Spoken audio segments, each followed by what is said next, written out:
A Way Out. This game came out, I think, March 23rd, if I'm not mistaken.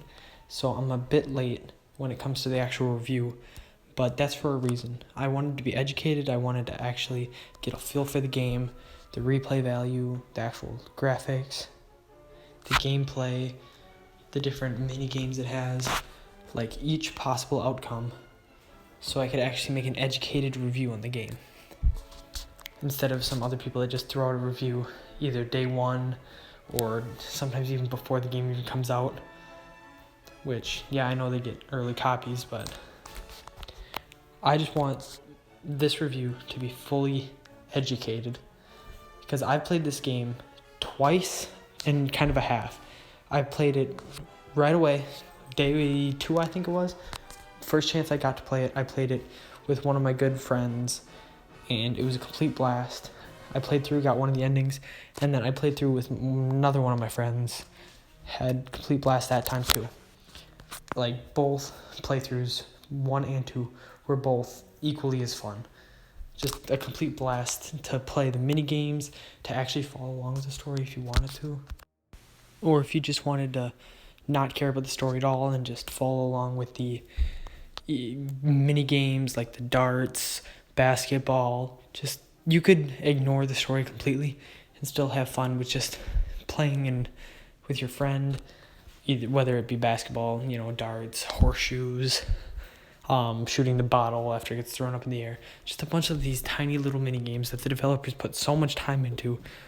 And that's kind of the story with the entire game. It's just the time that the developers put into this game. You can tell they actually care.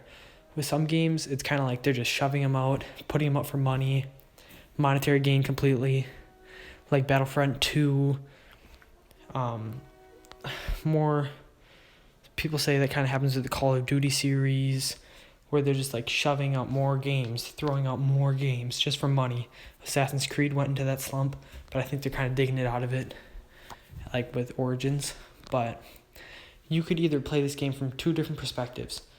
1, from a purely story game, and 2, by just having dumb fun and just playing it as a video game, not as like a movie kind of story-based game. Or there's kind of a third option, but it's a mix between the 2. You could like follow along with the story, but still not be completely immersed. You could still like mess around, which is what I did both playthroughs. I follow along with the story. I still got invested in the story, the 2 main characters, and just the world is so beautiful. Characters are great, but it is also still fun to mess around with everything that the game gives you, because it's kind of linear, but it gives you so many things to do that it doesn't feel linear. It's not forcing you to keep going forward. It's giving you different options to do. It'll say, go to this place, do this thing, but before you do that, you can do this or this or this. I put a unhealthy amount of time into that Connect 4. That Connect 4 game mode was so fun. I laughed so hard when we were playing basketball. Just these little things that they put into the game. The heart in this game is so good, and it bleeds off through the screen. And you can actually like feel how much effort they put into this game to make it like the best that they could. Yes, it's published by EA, but Joseph Fares really just put his vision into this game. And he made this game the best that he could. And it really shows, because this game, graphically, is amazing. The lighting is amazing. When you're out in the open, when you're in the prison, when you're at a farmhouse, it's just beautiful, as you see right now. And then the gameplay itself, yes, none of the components are like exceptional, but it'll introduce a certain new obstacle, whether that be a side-scrolling kind of like hallway fight, whether it be a top-down view, which, I mean, that one I don't think, in my personal opinion, really worked. Kind of took you out of the chase scene. But it'll introduce like these little aspects, like the back-to-back crawling up the wall, just these different gameplay components that they decide to put into the game, but that they don't overuse.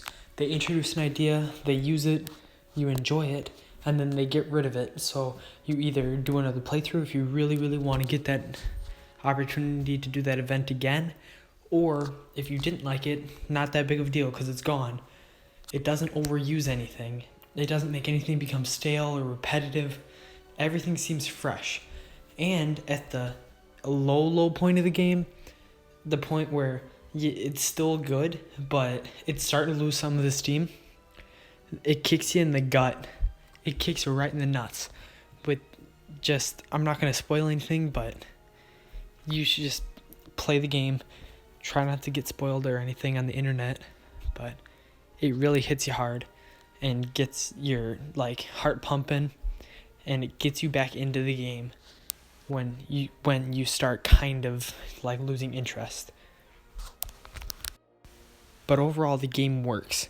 I came across a couple glitches. One part wouldn't let me advance until I restarted the game. There's this one gameplay section later on, the gas station part, where I think it was a little bit too much punishing. A little bit too punishing. It didn't give you a lot of time. I think it could have been a little bit less punishing. Some clipping issues, that's probably the main technical aspect of the game that needs to be worked on. There's a lot of clipping issues, but nothing game breaking. But besides that, a couple weird animations here and there, a couple weird facial little mess ups. But besides that, my overall impression of the game is positive. You can feel the passion that was put into this game, and it makes you feel like you're playing something that the people who made it actually cared about. And it's just a blast to play with friends. If you enjoy co-op at all, I'd recommend you get this game. It's half price. The other person doesn't need to buy it. I give it an 8.8 out of 10 just for the fact that you can only play co-op, which is also its biggest advantage, but it's also its biggest disadvantage, where you can't play it solo. If you really just don't want to play with anybody, it's not a choice, unless, of course, you did what I did and played with 2 controllers, which that is not the ideal way to play. But overall, 8.8 out of 10. I love the game. Great story. Great plot twists. Great characters. Leo, my man, that knows himself. But I do recommend this game. I love it. That's my review of Way Out. I hope you enjoyed, and I'll see you later.